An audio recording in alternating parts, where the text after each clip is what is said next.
The coffee was still warm, but the house was cold with quiet. Everyone kept saying, "At least now it's peaceful." But they didn't know that for 30 years I mistook silence for peace and control for love. He never yelled. He didn't have to. A glance, a sigh, a soft correction. That's how I disappeared. Not all cages lock from the outside. Some are furnished with good manners. And the worst part, I thanked him for it. Stay with me till the end. Have you ever felt like this? Like and subscribe if this spoke to you. The house is quieter now. That's what everyone keeps saying to me, like it's supposed to comfort me. It must feel peaceful now, Margaret. Finally, some peace and quiet. They say it at the funeral, at the reception, in the cards they send afterward.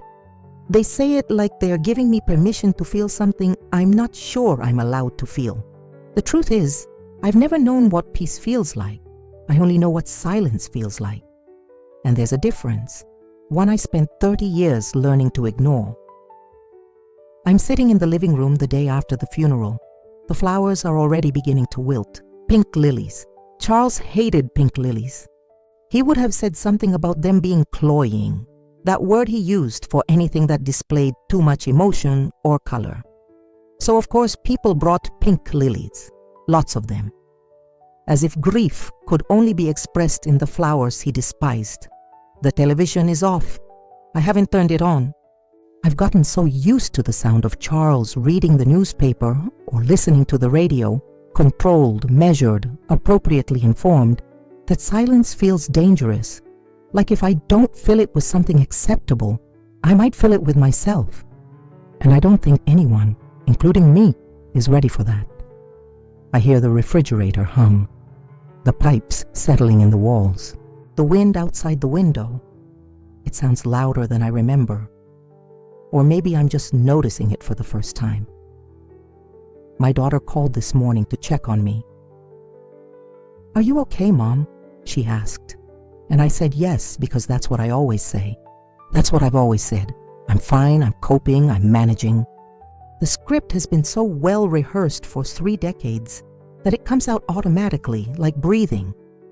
But as I sat in that quiet house after we hung up, I realized something that I'm almost ashamed to admit. I wasn't missing Charles. I was missing me.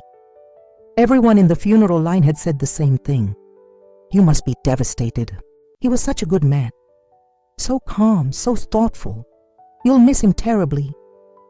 And I nodded and cried a little, the appropriate amount, and thanked them for coming. But inside, in a place I've learned to keep very quiet, a voice asked, "Did I know him? Did he know me?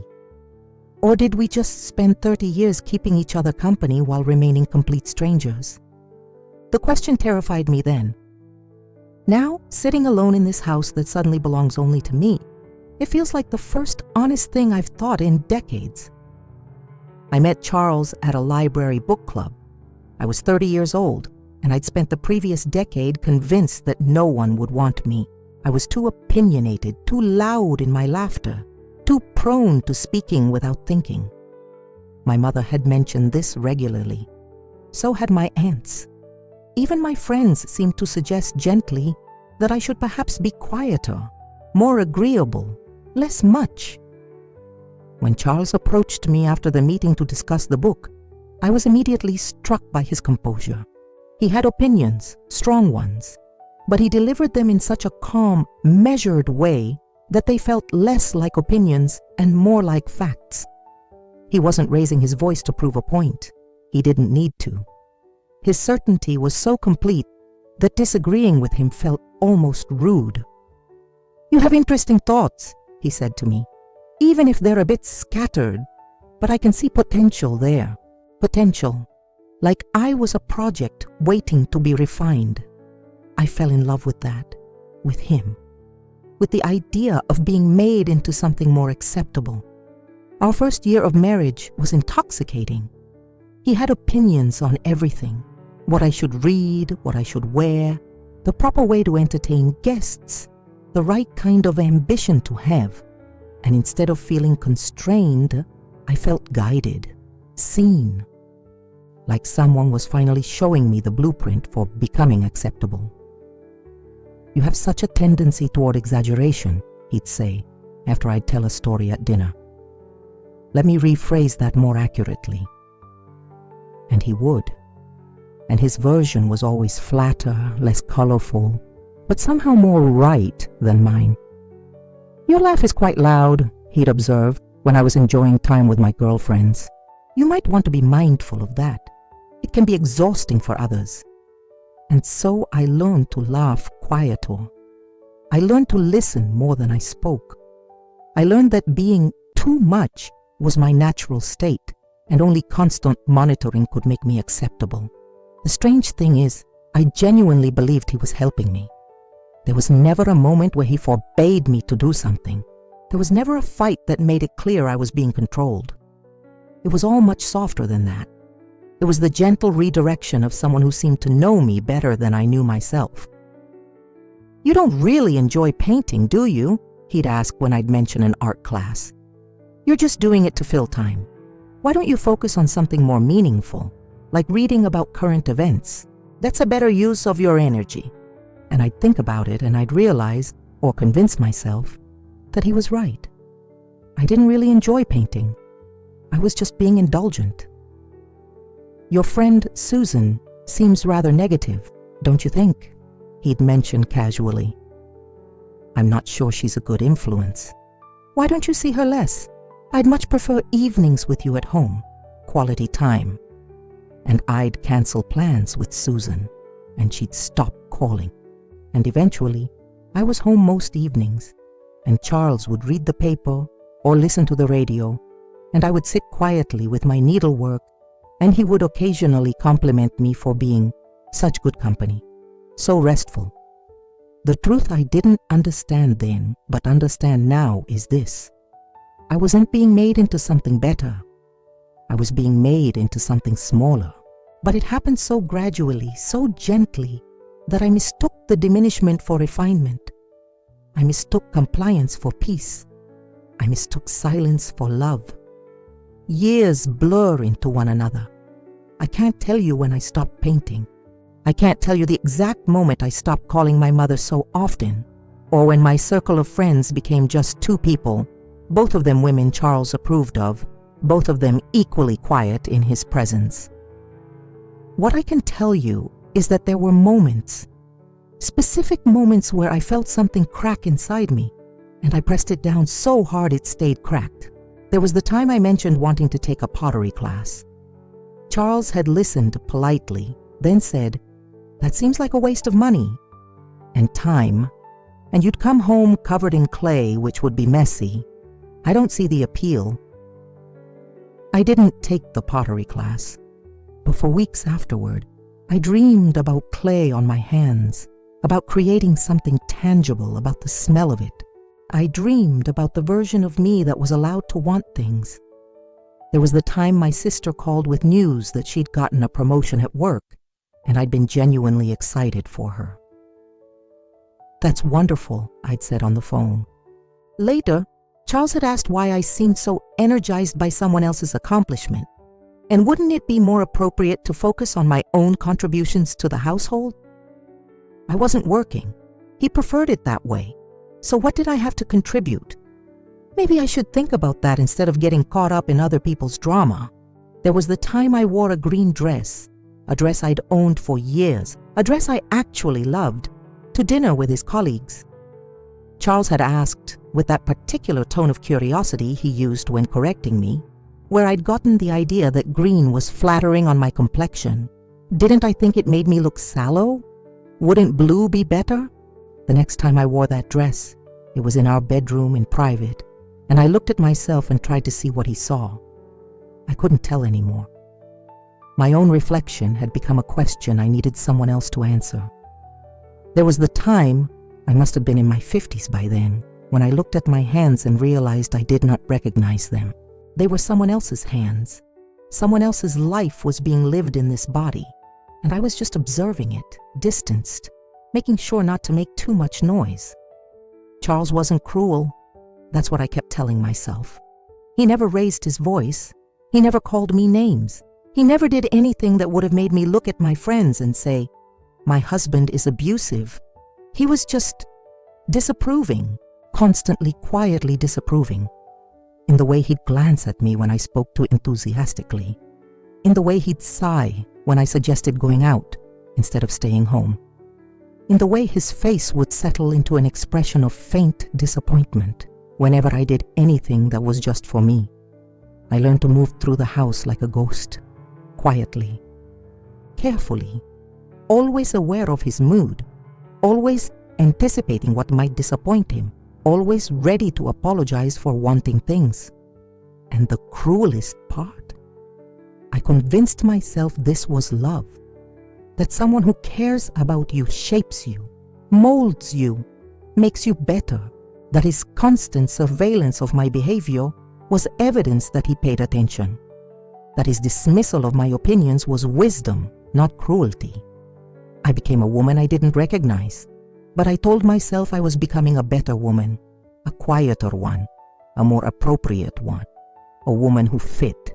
During the day, I would do my errands, the market, the post office, the dry cleaners, and I was always aware of being in the world, but not fully present. I moved through crowds like I was afraid of taking up space. I selected groceries based on what Charles liked, what wouldn't create waste, what was efficient rather than what I actually wanted. When the cashier would ask how I was, I'd say fine, so automatically, so completely, that I wasn't even lying. Fine wasn't feeling. Fine was the absence of feeling. At night, I'd lie in bed next to Charles, listening to him breathe, and I'd think about painting. Not the action of it necessarily, but the permission to want it, the permission to want anything. When did I stop asking for permission and just start not wanting? Or had I ever really wanted anything at all? The heart attack happened on a Tuesday. He was in the kitchen. I was in the garden, actually, attempting to plant some tulips I'd bought on a whim, which was unusual for me, and he called out. Not yelled. Charles never yelled. He called out in that controlled, measured way. "Margaret, come here." I remember dropping the spade. I remember thinking, even in that moment of crisis, that he was going to criticize my gardening. That he'd notice I'd torn my cardigan and make a comment about my carelessness. The hospital was sterile and bright. His children from his first marriage came, and they held his hand, and they cried, and I stood at the end of his bed like a piece of furniture. The doctor explained his heart was too weak. He'd need surgery. There was risk. There was hope. There was uncertainty. I nodded. I took notes. I was appropriate. He survived the surgery, but something changed. He was tired, weaker. For the first time in our 30 years together, he was the one requiring care, and I was the one providing it. And something about that reversal, that strange, subtle shift in power, made me realize how little power I'd ever actually had. 3 months later, he had another attack. This one was massive, final. I was there when it happened, and I held his hand, and I said all the things I was supposed to say, and I didn't say any of the things I should have said, like, I don't know who I am, like, I can't remember the last time I laughed, like, thank you for leaving me alone. Finally, at the funeral, people kept saying, he was such a steady presence, such a good man. You'll miss him so much. And I smiled and nodded and cried the appropriate amount, and inside, I was thinking something that horrified me. I felt relief, not sadness. Relief, and then guilt about the relief, and then anger about the guilt, and then exhaustion from all of it. That night, I came home to a house that suddenly belonged only to me. I walked through each room like a ghost, learning to be corporeal. The bedroom where I'd slept for 30 years, keeping my breathing shallow so as not to disturb him. The kitchen where I'd cooked exactly what he preferred. The living room where I'd sat, small and quiet, night after night. I stood in the center of it all and realized I had no idea what I actually liked, not theoretically, not in terms of guessing what the right answer was, but actually, truly in my bones. What did I like? I didn't know. And for the first time in 30 years, I had space to find out. It was 3 weeks after the funeral when I decided to go to the market alone. This doesn't sound revolutionary, a 68-year-old woman going to the market. But for me, it felt like stepping off a cliff. I spent the entire morning preparing. I showered.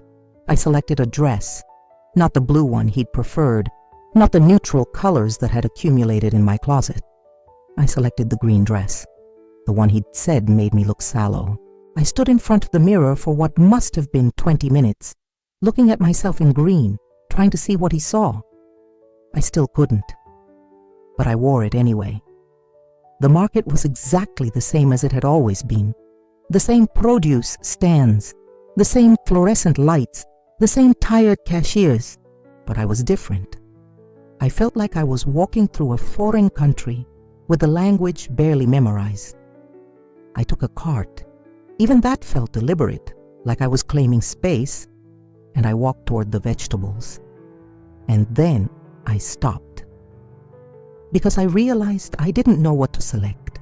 Not because I wasn't capable of choosing vegetables, but because for 30 years I'd been selecting vegetables based on what Charles liked, or what was economical, or what wouldn't create work or mess or inconvenience. I'd never selected something based on what I wanted. I stood there in the middle of the produce section, an old woman in a green dress, and I felt tears starting. A young employee noticed. "Are you okay, ma'am?" she asked. And I almost said yes. Almost gave the automatic response. But something in me, something that had been waiting 30 years, said, "I'm not sure. I'm trying to buy vegetables, but I don't know what I like." The girl smiled like this was the most normal thing in the world. "That's easy," she said. "What sounds good?" What sounds good? Not what's practical, not what's acceptable, not what will avoid disappointment. What sounds good? I looked at the vegetables like I was seeing them for the first time. The tomatoes were red and firm and almost shiny. The bell peppers were vivid, that particular intense yellow that Charles would have said was unnecessary. There were herbs I didn't recognize, vegetables I'd never seen before because I'd never looked for them. "That one," I said, pointing to something I couldn't name. "Good choice," the girl said. "That's a gorgeous zucchini blossom. You stuffing them?" I didn't know what stuffing them meant. I'd never bought a zucchini blossom in my entire life, but I put 3 of them in my cart. I moved through the market like that, selecting things not based on sense or practicality, but based on the simple question, does this appeal to me? It was disorienting, liberating, terrifying. I bought fresh bread from the bakery, still warm, still steaming. I bought cheese, an expensive kind, the kind Charles would have said was wasteful. I bought pasta, I bought chocolate, real chocolate, not the no sugar added kind he'd preferred for health reasons. And then I did something I hadn't done in decades. I bought flowers, not for decoration, not because they were on sale, but because they were purple and they were beautiful, and nobody had told me I couldn't have them. Back at home, I arranged them in a vase I'd forgotten I owned, buried in the back of a cabinet. I put them on the dining room table. Then I moved them to the kitchen, then to the living room windowsill, where Charles could never have failed to see them. My hands were shaking. I began to cook. Not following a recipe, I'd always cooked from recipes, but actually cooking. I didn't know what to do with the zucchini blossom, so I just sautéed it with the expensive cheese and some salt. It was probably terrible. But when I took the first bite, I sat down at the table and cried. Not from the taste itself, though it was good. I cried because it was my choice, because I had selected this meal based on nothing except what I wanted. Because for the first time in 30 years, I was having a meal that was mine. I made too much, way too much actually. The pasta was too salty. The chocolate I'd bought was melting in the heat of the kitchen. Nothing was perfect. Nothing was exactly right. And it was absolutely glorious. After I ate, I did something I hadn't done in longer than I could remember. I put on music. Not the classical music Charles had preferred, that careful, controlled, mathematically precise music, but something bold, something with drums, something that made noise. The volume was loud, loud enough that the neighbors might hear, loud enough that it filled the entire house. I stood in my living room in that green dress, surrounded by purple flowers, listening to music that was too loud, and I realized I was smiling. Not the careful, controlled smile I'd perfected over decades. A real smile, a loud smile, a smile that took up space. Later, as the sun was setting, I sat in the quiet that followed. Not the oppressive quiet of before, but a quiet of my own choosing. And I thought about Charles, not with anger, not with regret, but with clarity. He hadn't ruined my life. That would have required me to have had a life to ruin.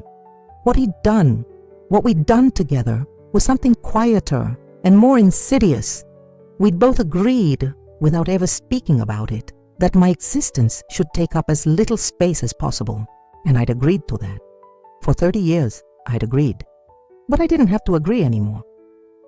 The changes were small at first, but I noticed them the way I was learning to notice everything, with full attention, with permission to care. I moved the furniture. The heavy sofa that had sat against the wall for 30 years, the one Charles said was the most practical arrangement, was blocking the window. One afternoon, I called a moving company. 2 men came and helped me reposition everything. Suddenly, I could see outside while I sat. Suddenly, the room was filled with light in a completely different way. I painted the bedroom, just the walls, a pale yellow, like butter, like something warm and slightly indulgent. Charles had preferred white. "It's cleaner," he'd always said, but white had felt like living inside a hospital. Yellow felt like living inside something alive. I wore the green dress twice more that week, just to prove I could. I called my friend Susan. We hadn't spoken in nearly 15 years. I'd expected her to be angry or distant, but when she heard my voice, she cried, and she said, "Oh, Margaret, I've missed you so much. Where have you been?" "I don't know," I told her, "but I'm here now." She came over the following Tuesday. We sat in my yellow bedroom and I told her things I'd never told anyone. About the pottery class I'd wanted to take, about the painting I'd loved before Charles taught me it was indulgent, about the time I'd wanted to dye my hair red and he'd suggested it would be unflattering for a woman my age. "You should do it," Susan said. So I did. I made an appointment at a salon, and the hairdresser, a young woman with her own dyed hair, bright purple, unashamed, gave me red highlights. Not too much, not yet, but enough to see myself differently when I looked in the mirror. My daughter visited for the first time since the funeral. She arrived on a Saturday morning and walked into a house that smelled like fresh coffee, and the yellow walls and the purple flowers, now dried but still standing. She walked into a mother who was playing music, not too loud but not silenced either. Music at regular volume, the volume of someone who had the right to fill her own space with sound. She stopped in the doorway like she was seeing a stranger. "Mom," she said carefully, Are you okay?" And I said, "Yes, I think I am, finally." She looked around the house, at the new arrangement, the colors, the flowers, the evidence of a woman learning to take up space, and her eyes got wet. "You look lighter," she said. I looked in the mirror that night after she left, and I understood what she meant. Not thinner, though I'd been eating better, eating what I wanted, which meant I was eating more vegetables and less of the careful, controlled meals I'd prepared for 30 years. But lighter in the sense of buoyancy, like I was no longer weighted down by the effort of making myself smaller. I'm still learning who I am. Some days I catch myself apologizing for things I don't need to apologize for. The sound of my footsteps, the space I take up, my own existence. Old habits are deep, but I'm also learning that I like sunlight, that I like loud music, that I like the color green and purple flowers and expensive cheese, that I like Susan's company, that I like the woman looking back at me from the mirror, even as she's still becoming. It's not happiness yet, not quite, but it's close. It's the permission to become happy. It's the space to breathe without someone monitoring the volume of my breath. And that, I'm learning, is a very good beginning. People ask me sometimes if I miss him. I always say the same thing now. No, but I miss the time I spent learning to miss myself. Because that's the truth of it. Charles didn't steal my life. I gave it to him, piece by piece, and called it love. And he accepted it, quiet and measured and certain that he was helping me become something better. We were both wrong in different ways. But the cost of being wrong was paid almost entirely by me. I think about all the versions of myself that I never got to meet. The painter, the woman who laughed too loud, the one who would have worn that green dress without apology, the one who bought flowers because they were beautiful, not because they were appropriate. How many years did I spend trying to be small enough to fit into his version of acceptable? 30 years. That's a long time to be invisible in a shared life. Here's what I know now. Silence isn't always peace. Sometimes silence is just fear wearing a quiet voice. Sometimes it's control so subtle that you don't even realize you're being controlled until the person controlling you is gone. And you look around at this life you've been living and realize you barely recognize it as yours. And here is what I wish I'd known. You do not have to shrink to be loved.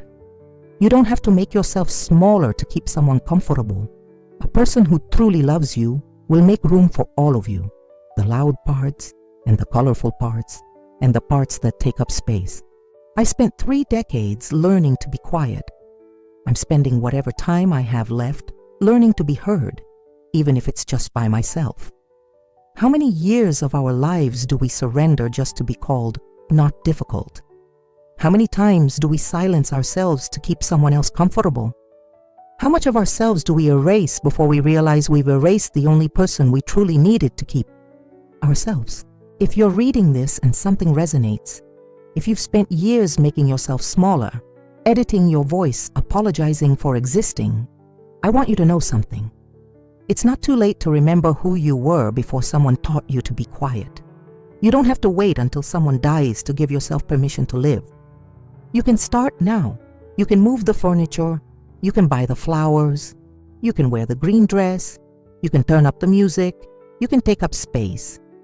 If this story spoke to you, if it reminded you of someone you know or someone you've been, share it with her. Maybe it's the permission she needs to start remembering herself. Because every woman deserves to know your life should be loud enough to hear. Your choices should matter enough to make. Your voice should be valued, first and foremost, by you.